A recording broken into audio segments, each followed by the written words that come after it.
El primer ejercicio dice lo siguiente: considera el circuito de la figura. La fuente trifásica balanceada tiene una tensión de fase A. Vamos a subrayar esa información. De valor, pues, de su AN 171 a 0 grados. El valor de R es de 8,6 ohms y bajo estas condiciones calcula el valor de la magnitud de la tensión entre los terminales XN, es decir, B sub XN, es decir, la tensión entre los puntos XN que tenemos acá en este circuito. Bueno, entonces vamos a detallar el problema. Tenemos un sistema trifásico, pues fuente balanceada, B sub N, B sub B, N, B sub CN, pues ahorita revisamos rápidamente la característica de fuente balanceada y simplemente esta fuente alimenta una carga o se conecta a una carga que también está conectada en Y, pero aquí la curiosidad es que, bueno, la carga es de resistiva y cada elemento de la resistencia es función de R, ¿sí? Cada elemento eh, cada elemento del circuito, bueno, esas resistencias son en función de R. No obstante, miren que aquí dice R, un medio de R o 0,5 R y 2 R. Eso nos está dejando entender que la carga tiene un comportamiento desbalanceado. Quiere decir que la carga R de resistencia es desbalanceada. Entonces aquí toca tener mucho cuidado porque el análisis de circuitos desbalanceados es muy diferente al de análisis balanceado, ¿sí? Y el problema nos dice que, bueno, tenemos una fuente trifásica balanceada, resistencia o carga no balanceada, y a partir de eso calcular la tensión entre los puntos X y N, ¿no? Entre los puntos X y N, la tensión entre estos dos puntos.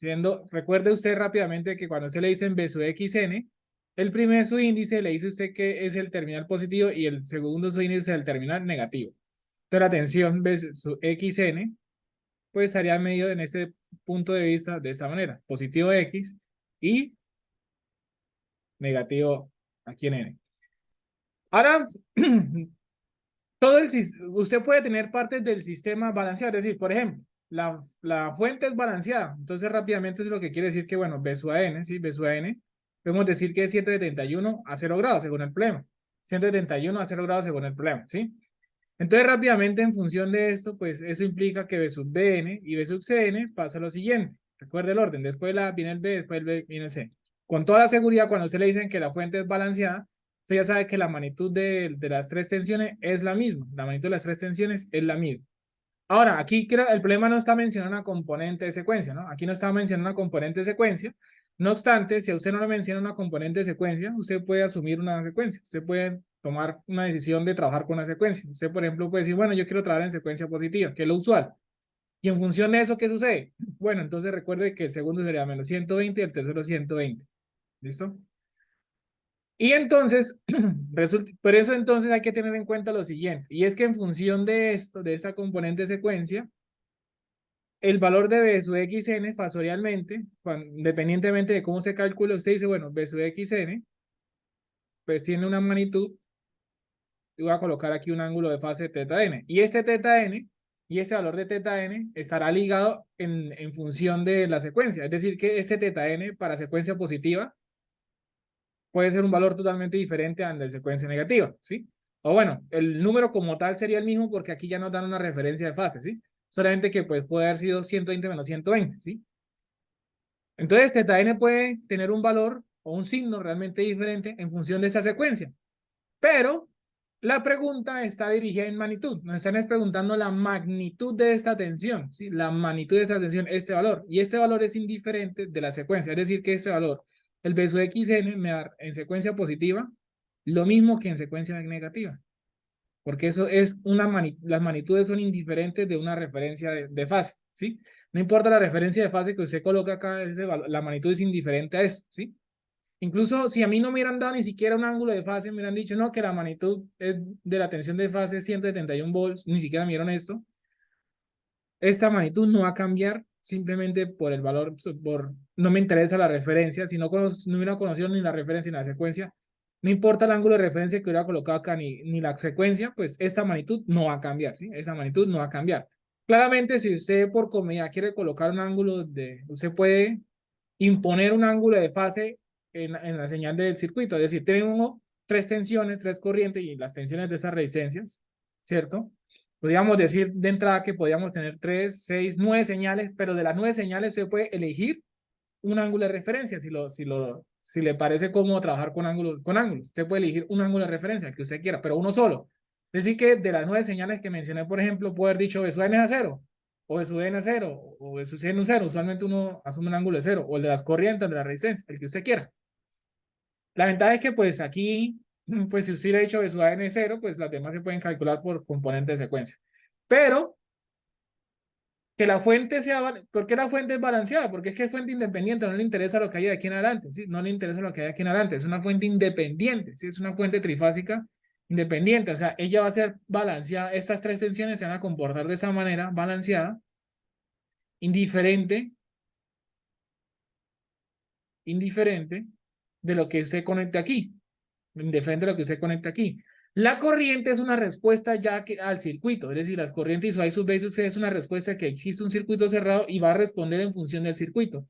Es decir, que si la carga es desbalanceada, entonces muy probablemente lo más seguro es que las corrientes también sean desbalanceadas. Entonces no quiere decir que porque las tensiones sean balanceadas, entonces automáticamente las corrientes son balanceadas. No, no, no. Aquí lo que toca tener mucho cuidado es que si las tensiones son balanceadas, las corrientes muy seguramente no van a ser balanceadas porque van a responder a lo que tenemos aquí en el circuito. A lo que tenemos aquí en el circuito, ¿sí? Entonces, ya que sea el desbalanceo tan extraño, que el desbalanceo casualmente yo que las corrientes sean balanceadas, pero eso es algo súper específico. Entonces, aquí lo que hay que tener mucho cuidado es que aquí yo no puedo aplicar análisis de circuitos balanceados. Es decir, que yo no puedo decir, bueno, aquí, entonces aquí yo puedo armar un equivalente monofásico. Aquí la cuestión es que yo no pudiese armar un equivalente monofásico como lo armamos tradicionalmente, ¿sí? Es decir, que yo puedo decir, bueno, una fuente. O sea, primer error que yo podía cometer aquí, bueno, tengo fuente y resistencia, y voy a poner así B sub N. Entonces, primer error que yo puedo decir, bueno, tengo la fuente, el valor de la resistencia y la corriente I sub A. Y primer error que uno suele cometer, que uno podría cometer el siguiente. Aquí está N y X. Si todo fuera para empezar, en condiciones desbalanceadas, esto ya no puedo decir que es un cable ideal. Eso ya sería un error. Eso yo no lo puedo hacer.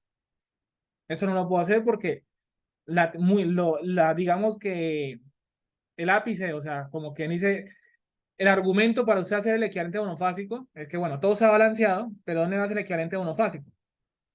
Que todo sea balanceado, pero el fuerte de eso es que esta tensión es cero, entre los puntos N y X es cero.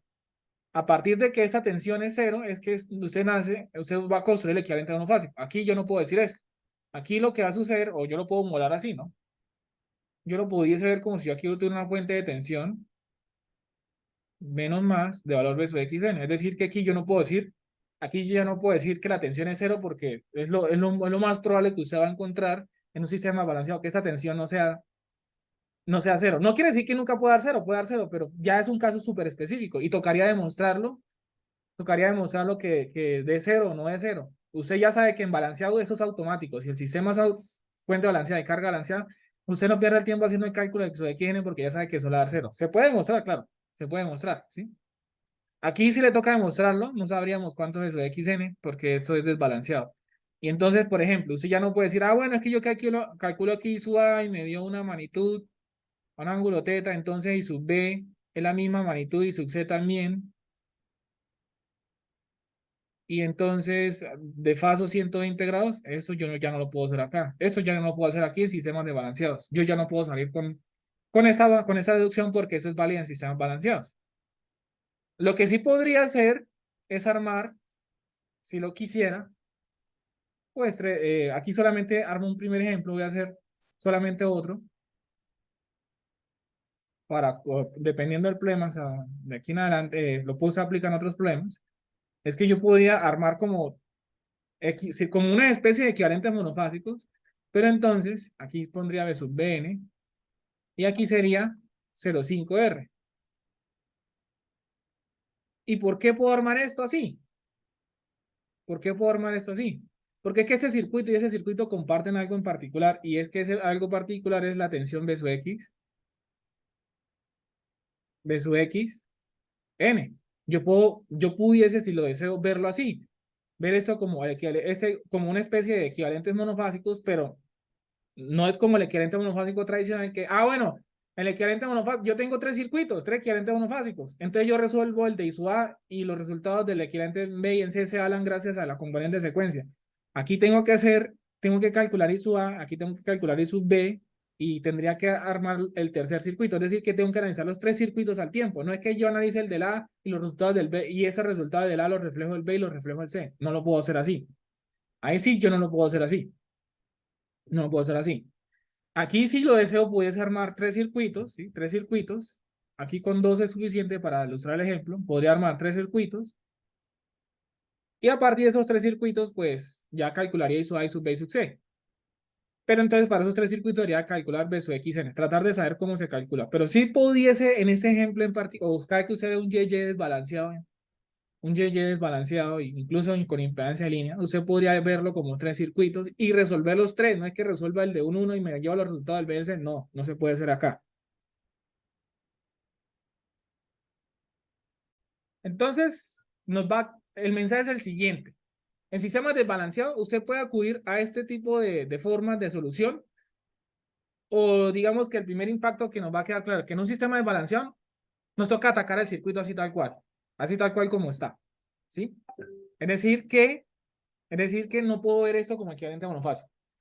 Podría llevarlo a esto, claro, se puede llevar a esto, pero entonces nos queda claro que de ese punto de vista nos toca atacar el circuito así tal cual como viene. Que en el equivalente monofásico, pues lo llevamos a una versión más simplificada y ya no vemos todo el circuito, sino una versión más, pues una versión simplificada. También lo puedo llevar así, pero eso también implicaría conocer este valor de B sub xn. Pero entonces al llevarlo así son tres circuitos aparte. No es que yo refleje, yo hago la equivalente A y luego lo llevo en B en C, no, los tres tengo que mirarlos uno por uno. Y entonces, pues, si lo miramos desde acá, entonces nos toca para darle solución al problema, analizarlo de ese circuito. Y entonces uno dice, bueno, ¿cómo calcularíamos B sub xn? ¿Sí? B sub xn. ¿Cómo lo podríamos hacer? Digamos que si usted lo mira desde acá, ¿no? Si usted lo mira, por ejemplo, voy a hacer un LBK en este circuito, en este de acá, ese LBK de ese circuito, un ejemplo, yo podría decir que es B sub AN, donde se conoce, más I sub A por R, más B sub XN, es igual a 0. Y podría hacer lo mismo para acá, solamente voy a ilustrarlo. Podría hacer lo mismo para acá, este LBK en gris, que es B sub BN. Ah, bueno, aquí sería el menos, aquí también sería menos. Menos B sub BN, más I sub B por 0,5R, ¿cierto? Más B sub XN, igual a 0, y empezar a armar armar ecuaciones y armar un sistema de ecuaciones, ¿no? Tratar de armar una tercera ecuación y buscar una forma de hacer un sistema de ecuaciones, buscar un sistema de ecuaciones complejo para dar solución B sub xn. Eso sería una alternativa. O hacer las mallas acá, de alguna manera hacer mallas, o sea, hacer técnicas de circuitos para mirar, o sea, como quien dice, usted tiene un circuito que es B sub N, B sub Bn, B sub Cn, y tiene tres resistencias, conoce el valor de la fuente, conoce el valor de la resistencia, ¿cómo calcula la tensión entre estos puntos? Una alternativa, otra alternativa a hacer sistema de ecuaciones que usted, por ejemplo, pudiera colocar esa referencia y hace el nodo de X, y hace el nodo de X y despeja el nodo.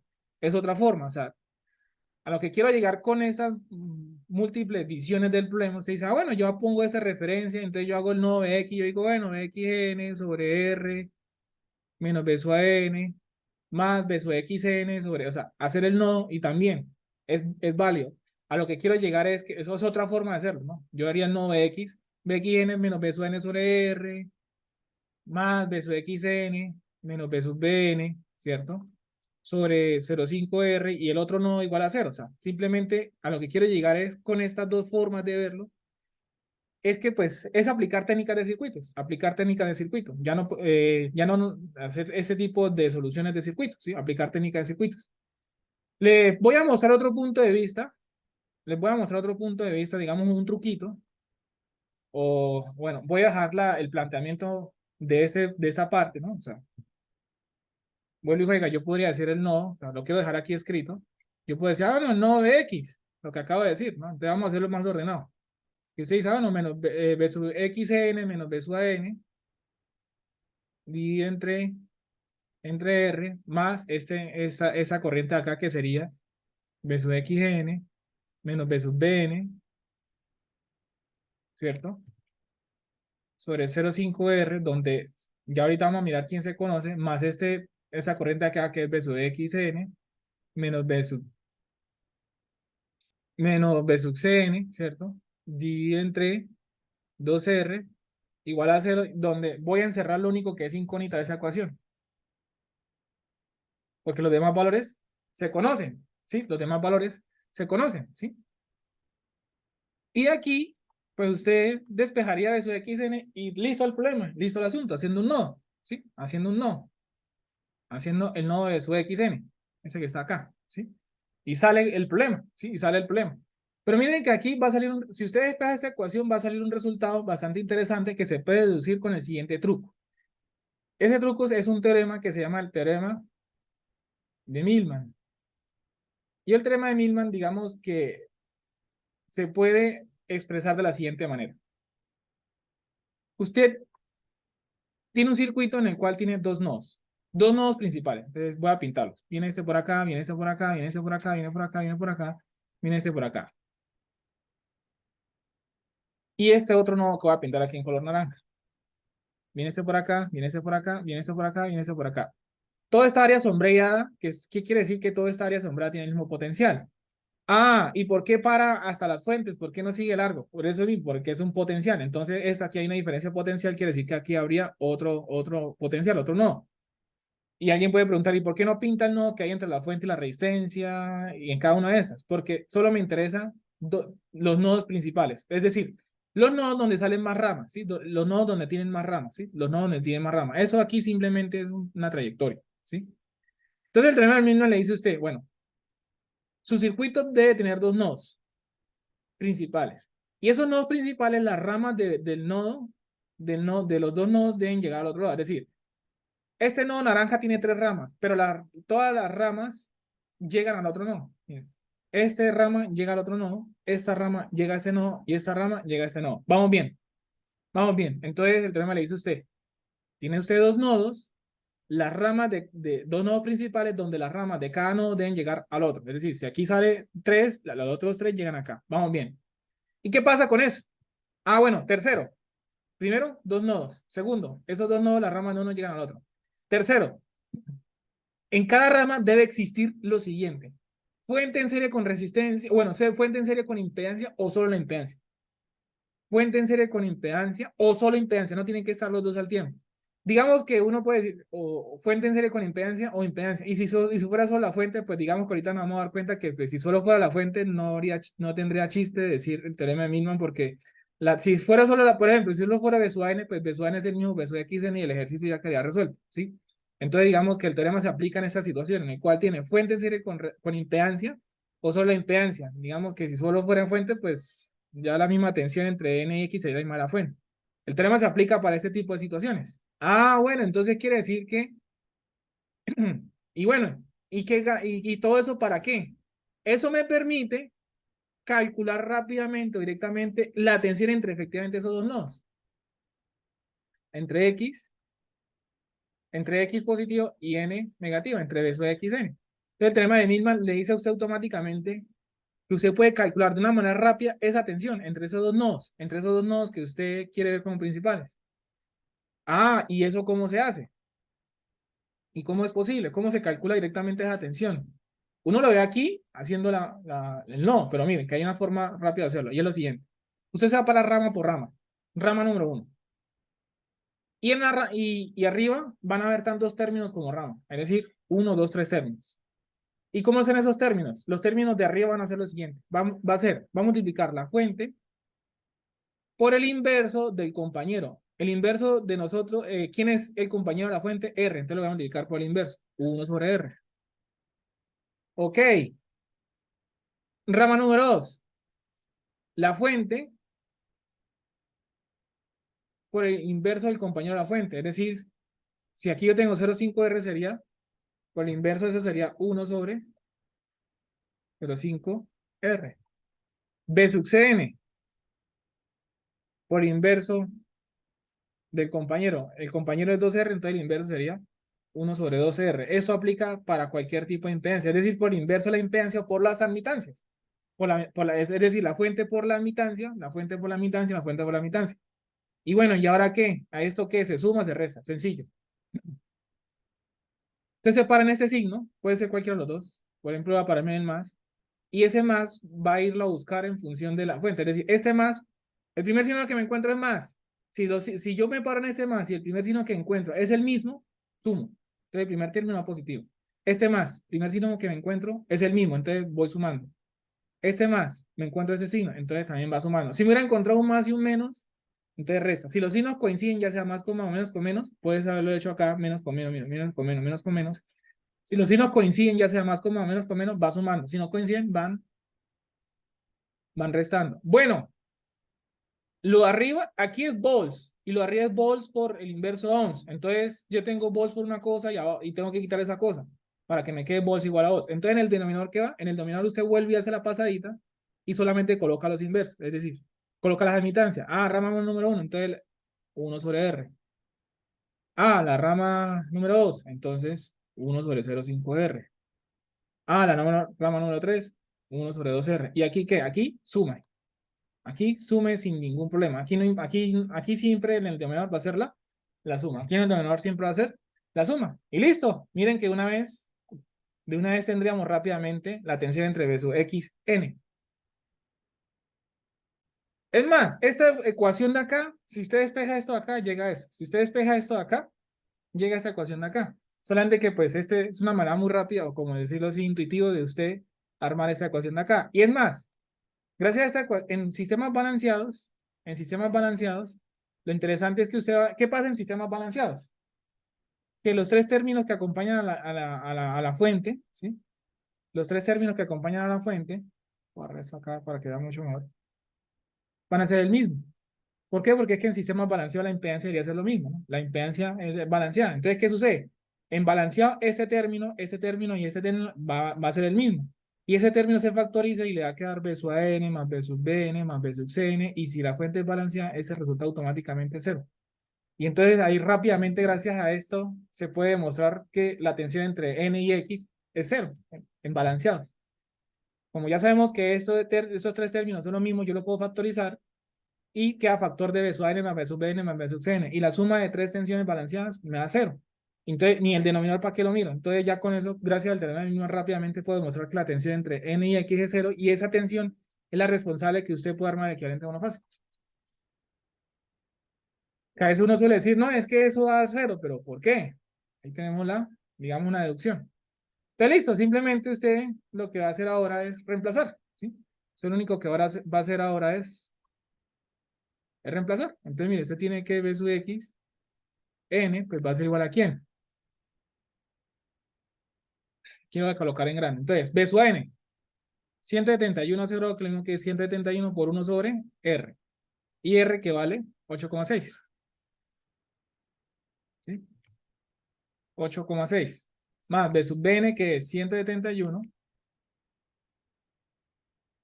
a menos 120 multiplicado por, bueno, eso es lo mismo que decir 2 sobre 8,6 más B sub Cn, que sería 171 a 120 multiplicado por 1 sobre 2R, pero R es 2 por 8,6.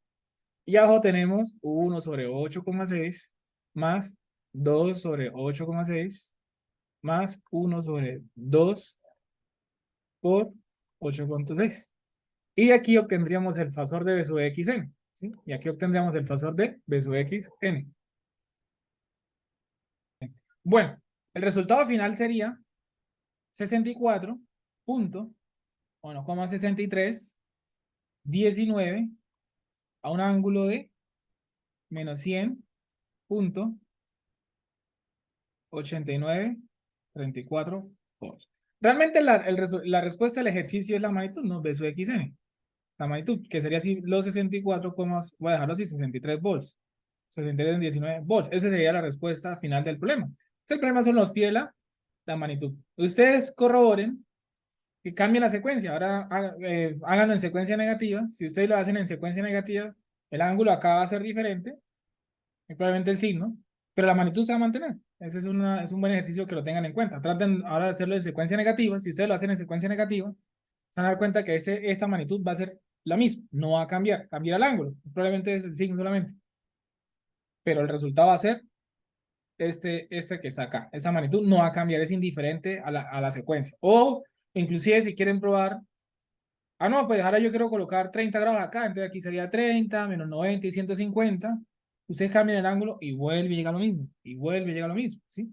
Y vuelve y llega a lo mismo. Porque recuerde usted que básicamente esa referencia, usted tiene un fasor, y esa referencia quiere decir que usted midió el fasor en un momento, en un momento.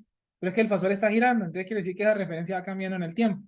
Si usted tiene aquí una onda sinusoidal, pues que usted la mira desde acá, pero llega un momento en que usted siempre va a ver el mismo pico, ¿sí? Usted siempre va a ver el mismo pico, dale igual. O sea, este punto, que usted lo mira acá o lo mira acá, llega un momento en que este pico siempre lo va a ver. O sea, este pico no va a cambiar, no importa el momento en que usted vea, el momento que usted empezó a revisar la onda sinusoidal. Entonces, por eso es indiferente la referencia en el tema de la magnitud. Es indiferente el tema de la magnitud. Ahora, dos cosas a tener en cuenta. El teorema de Millman no solo aplica para R, aquí puede haber sido una impedancia. Un ejemplo, aquí voy a hacer una impedancia, voy a colocar aquí 1 más J2. ¿Qué habría que hacer? Bueno, B sub a N, por entonces 1 sobre 1 más J2. Un ejemplo, en ese, el primer término. Quiere decir que esto no es solo para resistencia, esto también puede aplicar para impedancia. ¿Y si, por ejemplo, cómo hubiera sido si hubiera aquí sido 1 más J2? ¿Cómo es el primer término? B sub a N por 1 sobre 1 más J2, el inverso. ¿Listo? Ahora, para otro comentario más, y es lo siguiente. Y es que si, por ejemplo, una de las preguntas si en este ejercicio me hubieran dicho, no, calcule I sub A, I sub B, I sub C, calcule I sub A, I sub B, I sub C. Entonces, una forma de hacerlo, I sub A, I sub B, I sub C, es que usted hubiera dicho, bueno, I sub A, I sub B, I sub C, pues yo aplico mallas, 3 mallas, la ecuación de acá, la ecuación de acá, la malla de acá, la malla de acá, y la sumatoria de corriente que me tiene que dar 0. Entonces, usted tiene un sistema de 3 por 3 y lo resuelve. Pero entonces uno dice, bueno, yo puedo para calcular las corrientes, hacer un sistema de ecuaciones, 3 ecuaciones con 3 incógnitas. Pero sigamos pero entonces resolver un sistema de 3 ecuaciones con 3 incógnitas complejo, si usted no tiene una muy buena calculadora, no podría resolverlo. O tocaría reducir un sistema 2 por 2 o aplicar técnicas de álgebra lineal como reducción por Kramer, etcétera, ¿sí? O una herramienta computacional estilo un Wolfram, un MATLAB, que usted desee. Entonces, digamos que una forma de hallar I sub A, I sub B, I sub C sin necesidad de armar sistema de ecuaciones es gracias a este teorema de Millman. ¿Por qué? Porque mire que su XN, eso es un reemplazo de calculadora. Eso es reemplazar en la calculadora y da este número.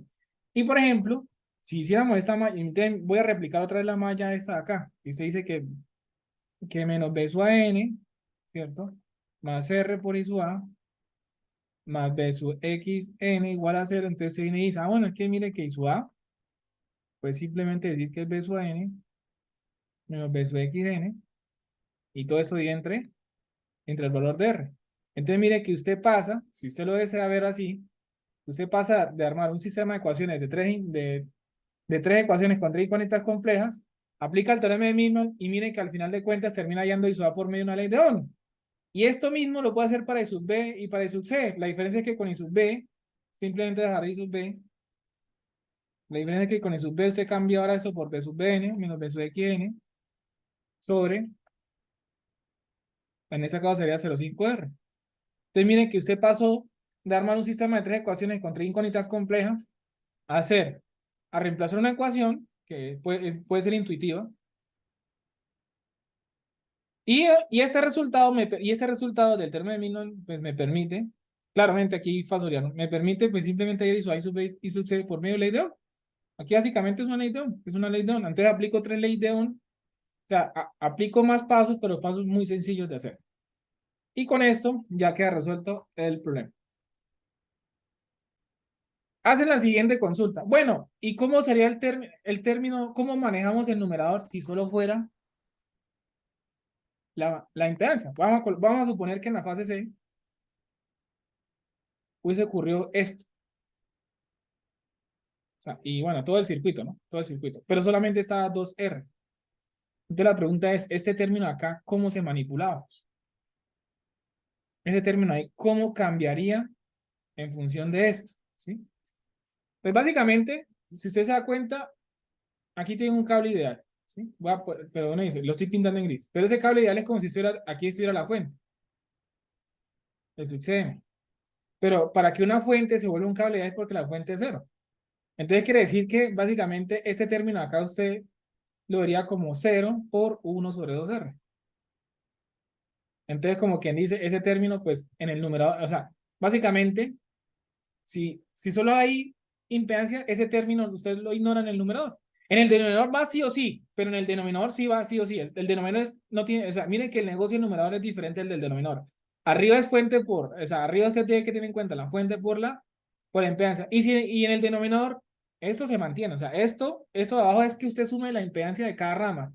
La impedancia de cada rama, no importa que haya fuente o no haya fuente. En el denominador siempre va a ser la suma de cada impedancia de cada rama, independientemente de que exista o no exista fuente, ¿sí? Lo que pasa es que la interpretación del numerador es diferente, porque como quien dice, si arriba, si uno de las ramas no hubiera tenido fuente, ¿qué hacemos arriba? Pues arriba básicamente ese término se lo ignora. ¿Por qué? Porque mire que es como si tuviera una fuente de valor cero, entonces sería 0 por 1 sobre 2R. Eso lo que está diciendo es que pues este término no va a existir. Pero en el denominador, eso en el numerador.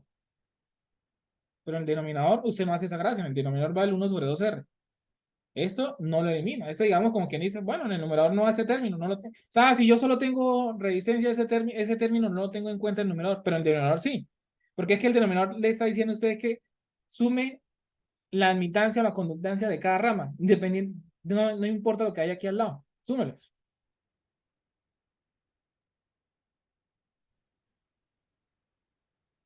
El ejercicio dice, considere el esquema de la figura.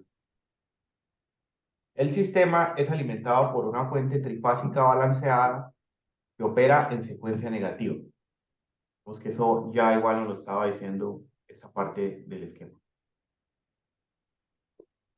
De las medidas de los wattmetros se conoce que WA, sea la medida del batímetro que está acá arriba,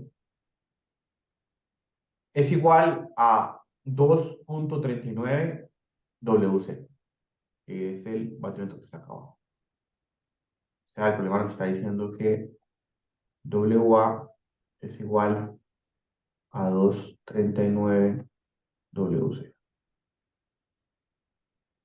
De las cargas se conoce la siguiente información. De la carga número 1, que es balanceada, o sea, esta carga de acá es balanceada, que está en conexión delta,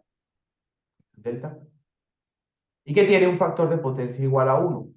Esta carga de acá tiene factor de potencia igual a 1. Eso significa que básicamente es una carga resistiva. Y está conectada a través de líneas resistivas de valor 2.8 ohms. O sea que esta resistencia de acá, RL, cada una de estas es 2.8 ohms.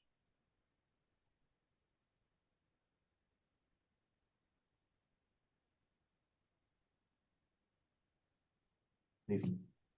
Y sobre la carga 2, me dicen que la carga está en conexión Y, que es balanceada, y que es inductiva pura, o sea que es solamente una bobina, de valor 34.63 ohms. Eso significa que ya me están dando, no me están dando el valor de la bobina en hercios, sino que ya directamente me están dando la impedancia correspondiente multiplicada pues, por omega, ¿no? Porque X es igual a J omega L. Entonces ya me están dando esta información porque lo sé por las unidades, me lo están dando en ohms. Entonces dice, bajo estas condiciones, calcule la impedancia por fase de la carga 1. O sea, el problema básicamente es encontrar la impedancia de este señor de acá. Listo. Entonces, cuando ustedes van a resolver un problema así, la recomendación que les doy es que siempre al momento de arrancar, revisen con mucho cuidado los batímetros para ver si esos batímetros están o no en alguna de las conexiones que hemos visto hasta ahora. Hemos visto la conexión Aaron, que es una conexión que permite medir la P trifásica y la Q trifásica en ciertas condiciones con dos batímetros conectados de una manera específica. Hemos visto la conexión inusual, o también se llama conexión no usual, que permite medir la Q trifásica en algunas condiciones.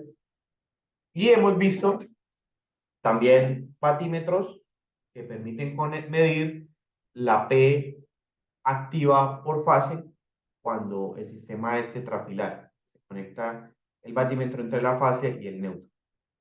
Entonces, en este caso, esta conexión que está acá es una conexión de dos batímetros que está en conexión ARM.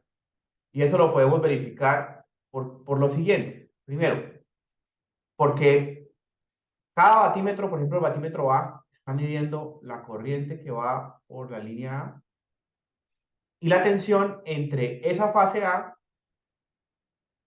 digo entre esa fase porque el positivo está hacia ese terminal, y el negativo en la fase B.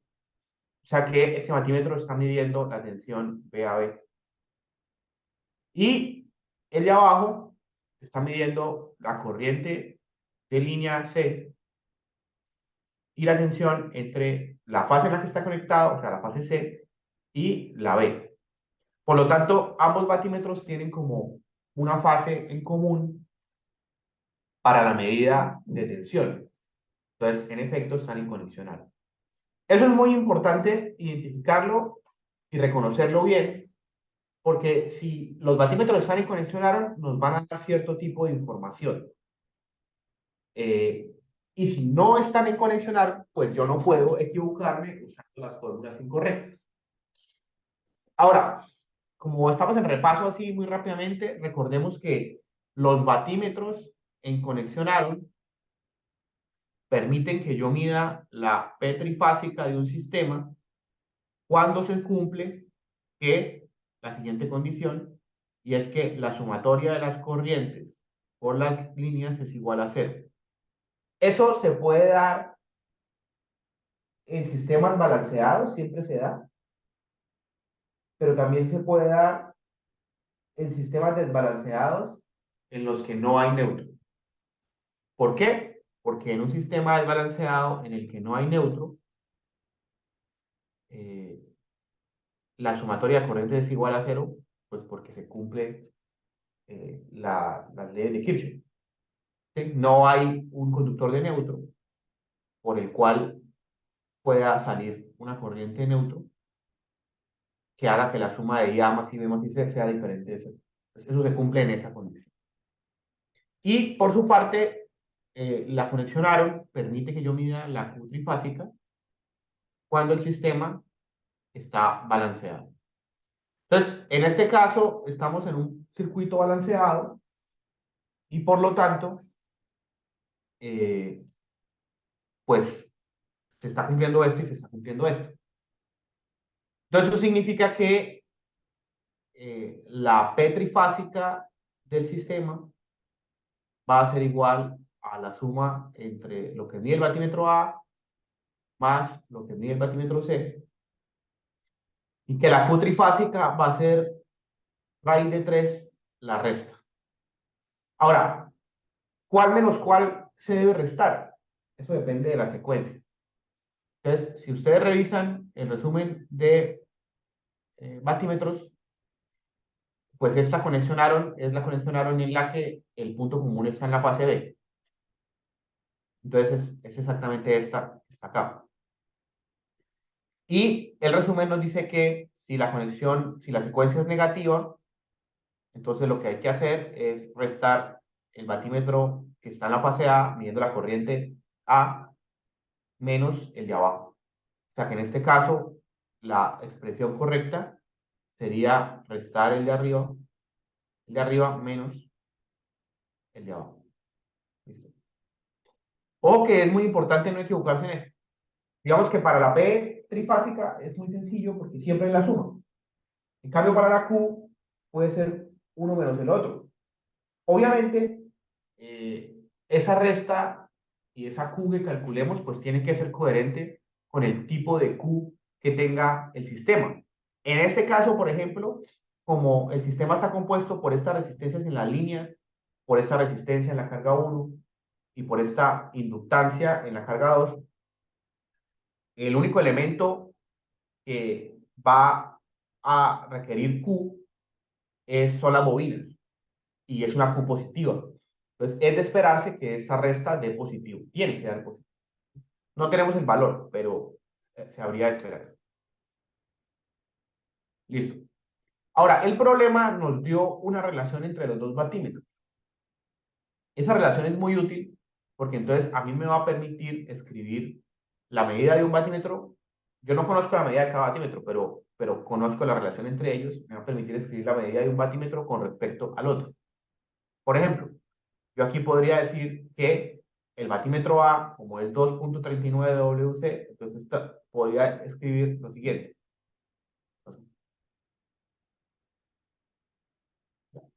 Mm, podría escribir que el batímetro A es 2.39, el batímetro C, más el batímetro C, y que Q es entonces raíz de 3, 2.39 batímetro C menos el batímetro C. Ahora, fíjense que estoy llegando a poder escribir toda la P que el sistema consume, toda la Q que el sistema consume en términos exclusivamente de el batímetro C. Yo no sé cuánto mide el batímetro C, pero tengo una expresión en la que la P depende exclusivamente del batímetro C, porque esto sería 2.39 más 1 por el batímetro C, y aquí abajo tendríamos raíz de 3 por 2.39 menos 1 el batímetro C. O sea, todo depende del batímetro C. Pero que además, si yo divido estas dos expresiones, podré cancelar el batímetro C, la medida del batímetro C, y pues, tener más información para trabajar. Ahora la pregunta es, ¿de qué me podría a mí servir tener esta relación P sobre Q o al revés, Q sobre P? ¿De qué me podría a mí servir? ¿Eso qué es? O sea, ¿de qué puede servirme a mí conocer la relación que tiene toda la P y toda la Q trifásica que ve o que hay de aquí para allá, que es básicamente toda la Q trifásica del sistema, porque es todo es, ¿de qué me podría servir eso? ¿Para qué me podría servir esa información? Alguien que me ayude con esa idea. Que podría tener la potencia aportada por la fuente. Podría tener, no, quizás no la potencia, pero sí el factor de potencia. Podría tener el ángulo. ¿Por qué? Pues porque yo, el triángulo de potencias que entrega la fuente, tiene una P trifásica y tiene una U trifásica. Entonces, si yo tengo esta relación, específicamente si yo tengo U trifásica sobre P trifásica, esto en el triángulo de potencias, ¿qué me permite despejar? Me permite despejar a través de la tangente el ángulo de la potencia que entrega la fuente. Porque Q sobre P, o sea, opuesto sobre adyacente, es igual a la tangente de el ángulo de la potencia que entrega la fuente. Con el ángulo yo tengo el factor de potencia, tengo el ángulo que entrega la fuente. Entonces, si yo escribo Q sobre P acá, voy a tener raíz de 3 por 239 menos 1 sobre 239. O sea, esto sería la Q sobre la P. Y esto aquí multiplicado por el batímetro C. Y aquí tendríamos 239 más 1, todo multiplicado por el batímetro C. Entonces, esto lo puedo cancelar. Y entonces tengo numéricamente ya la expresión de Q sobre P. Y como acabo de decirlo anteriormente, si yo a eso le saco la tangente a la menos 1, podría obtener el ángulo que entrega la potencia de la fuente. O sea que esto de acá sería tangente de teta, y aquí entonces podríamos encontrar el teta. El teta entonces sería pasar y sacar tangente a la menos 1 de esa expresión que hay acá arriba. Esa eso de raíz de 3, la división acá, raíz de 3 por 2.39 menos 1 sobre 2.39 más 1 me da 0,7101. Entonces, si le saco la tangente a la menos 1 de eso, me da que el ángulo que está entregando la fuente es 35.81. ¿Sí les da eso? No, 35.38, perdón.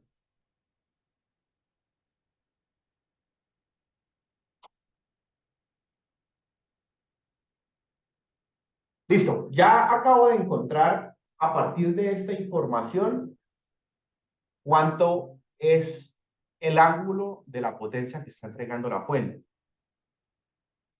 ¿Alguna pregunta hasta aquí? Ese ángulo de la potencia que me está entregando la fuente, pues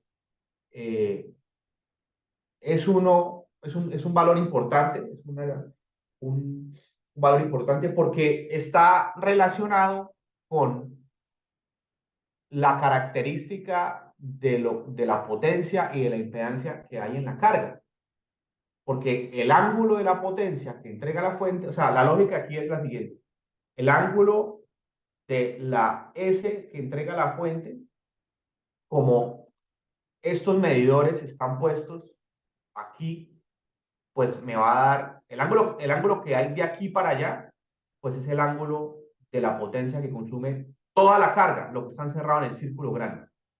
O sea, el ángulo de la S de la fuente es igual al ángulo de la S de la carga. El ángulo de la potencia que entrega la fuente es la misma potencia que entrega la carga. Hago aquí, digamos, especial énfasis porque en este problema, fíjense que no hay, por ejemplo, unas líneas aquí. Hay unas líneas acá, o no hay unas líneas después de esto.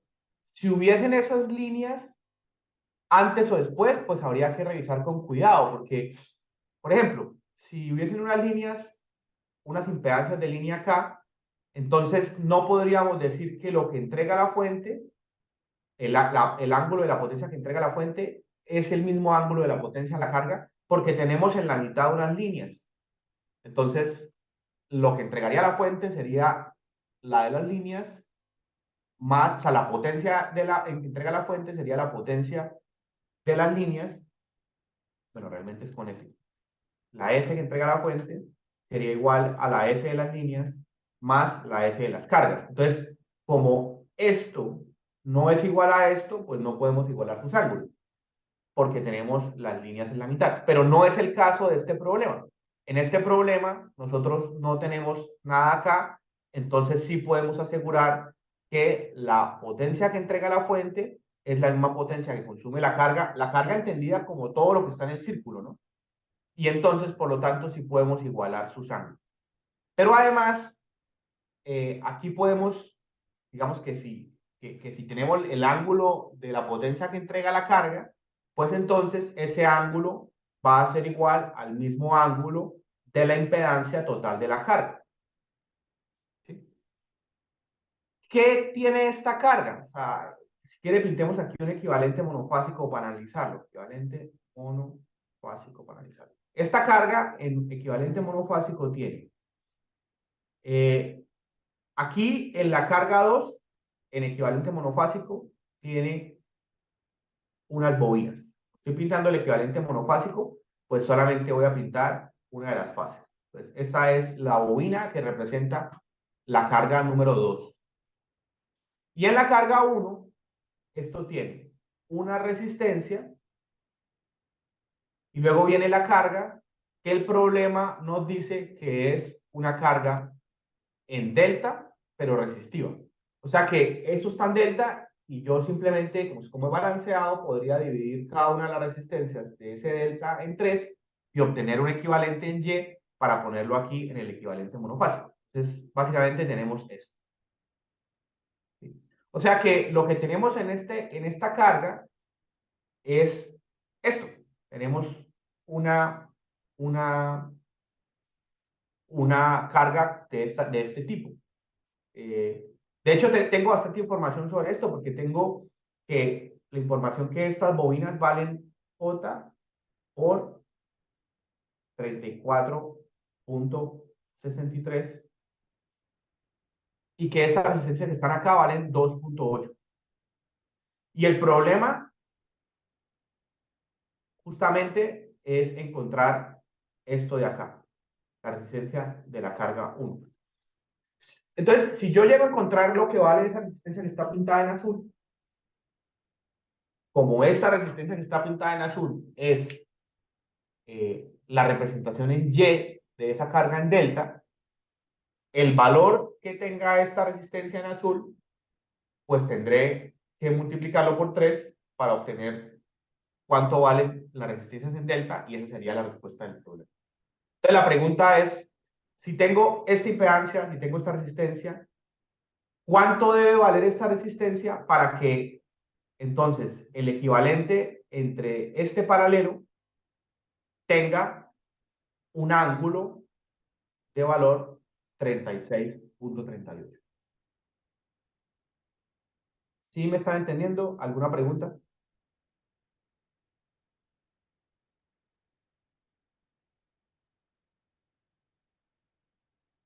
¿Alguien que diga que todo claro? ¿O alguna pregunta?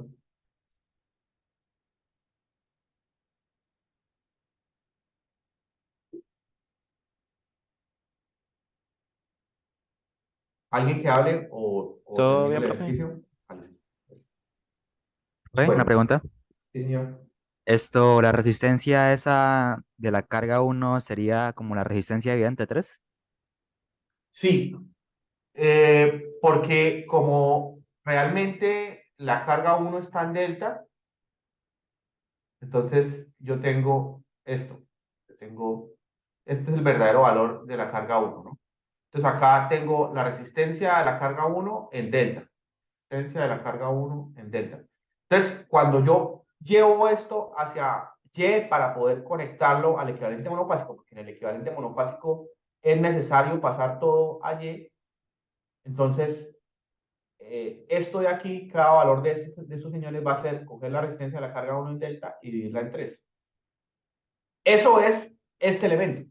Cuando yo encuentre cuánto vale esto de acá, tengo que tener en cuenta que ese valor es el de delta dividido en 3. Por lo tanto, lo que tengo que hacer es multiplicarlo por 3 para obtener estas resistencias que son la respuesta del problema.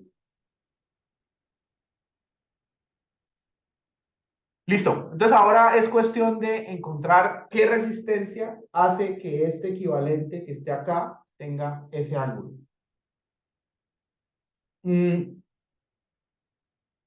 Fíjense que al final lo que tenemos acá es un paralelo entre una bobina y una resistencia, que es la suma de 0.8 más RC. O sea, básicamente lo que tenemos es una bobina en paralelo con una resistencia.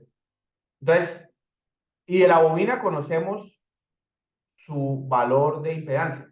Vemos que es J 34.63. Entonces, la pregunta es, ¿cuánto debe ser esta R, que sería como la R de la suma entre 2.8 y esta R azul, para que el paralelo de estos dos tenga un ángulo de 35.38? ¿Por qué ese paralelo tiene que tener ese ángulo? Porque ese es el ángulo de la potencia que está consumiendo toda la carga del sistema. Por lo tanto, en cada una de sus fases, la resistencia equivalente tiene que tener eso, ese ángulo, ¿sí? Ahora, lo que no podemos es cometer el error de sumarlos, que estos elementos no están en serie, están en paralelo. Entonces, esto tiene que dar un paralelo tal que acá tengamos, digamos que pongámosle Z del paralelo a un ángulo de 35.38. Porque si es así, si encontramos el valor de R que garantice esto, entonces en cada una de las fases de la carga vamos a tener esta impedancia equivalente que tiene este ángulo y eso garantiza que la potencia trifásica consumida por esa carga pues tenga el mismo ángulo. Entonces, lo que tenemos que hacer es eso. Ahora, ¿cómo encontramos esa R? ¿Quién me da alguna idea de cómo encontrar esta R para que el paralelo dé 35.38?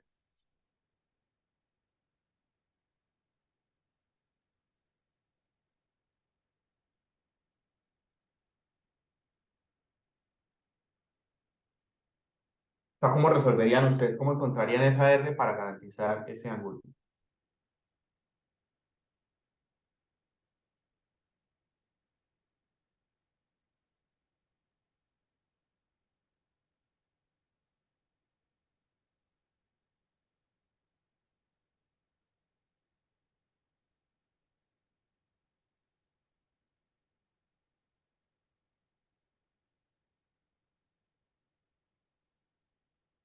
¿Nadie? Se podría hacer un triángulo de impedancias. Sí, puede ser una idea. También, digamos, como están en paralelo, o sea, hay dos maneras de hacerlo. Más sencilla que la otra, y es, digamos, encontrar la z equivalente entre esos dos, a través de la multiplicación sobre la suma, como sumar en paralelo dos elementos. Quizás en este problema, o bueno, quizás puede ser mucho más práctico trabajar con admitancias, con la y, porque ustedes saben que el paralelo entre dos elementos, o sea, la y equivalente, es la suma de esta y más esta y. Entonces es una suma, es mucho más práctico. Entonces tendríamos que la y de esto sería 1 sobre r, o sea, la y de la r, y la y de la bobina sería 1 sobre j 34.63. Fíjense que este j que está acá, yo lo puedo subir y arriba me quedaría como menos j. ¿Sí? Entonces, esta sería la y equivalente. Hay que tener aquí simplemente una consideración, y es que cuando uno tiene una z, un elemento, entonces la z tiene una magnitud y tiene un ángulo. Y cuando uno le da la vuelta a una z, para obtener la y, uno tiene 1 sobre z para obtener la y, pues básicamente lo que está haciendo es darle la vuelta a esto. ¿Vale? Entonces, la magnitud de esto siempre va a ser 1 sobre z, y el ángulo pues va a tener signo contrario, porque es como si me quedara arriba 0 menos el ángulo de abajo. 0 menos el ángulo de abajo es menos el ángulo de abajo. Entonces, eso significa que esta y va a tener un ángulo tal que va a ser menos el ángulo de la z. El ángulo de la z que queremos obtener es 35.38. Entonces, lo que hay que lograr es que esta y tenga un ángulo de ese valor con signo cambiado. O sea, queremos que el ángulo de este señor sea menos 36.38. Entonces, tenemos la parte real, tenemos la parte imaginaria, pues nuevamente podemos hacer un triángulo. Y entonces, lo que queremos es que esta parte real y esta parte imaginaria hagan que esto que está acá, esta y, tenga un valor de ángulo de menos 35.38. También podríamos hacerlo con la tangente, porque si tenemos la parte real y la parte imaginaria podemos expresarlo.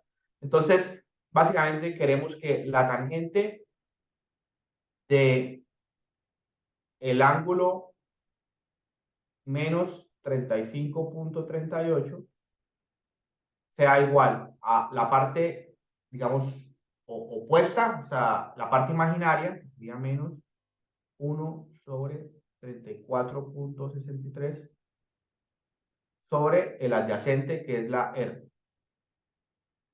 ¿Sí? O sea, de aquí podemos despejar la R. La R que da que este paralelo tenga una Y con ángulo de menos 35.38 y por lo tanto una Z con ángulo positivo de 35.38. Entonces despejemos de acá la R, por favor. Entonces esto sería más fácil si lo escribimos así. Tangente de menos 25.38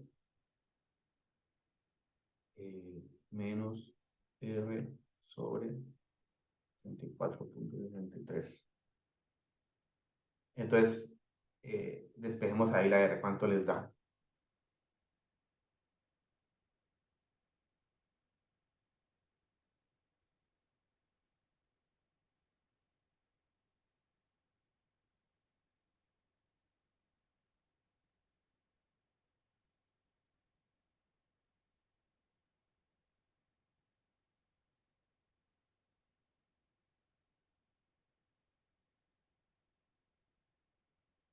¿Cuánto les da R? Yo aquí ya tengo el valor.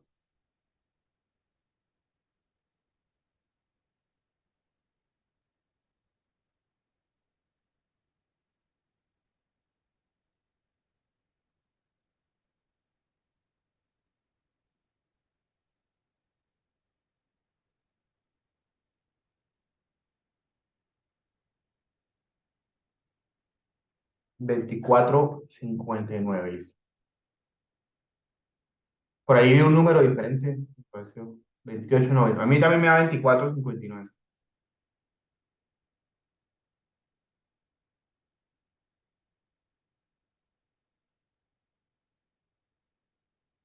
Listo.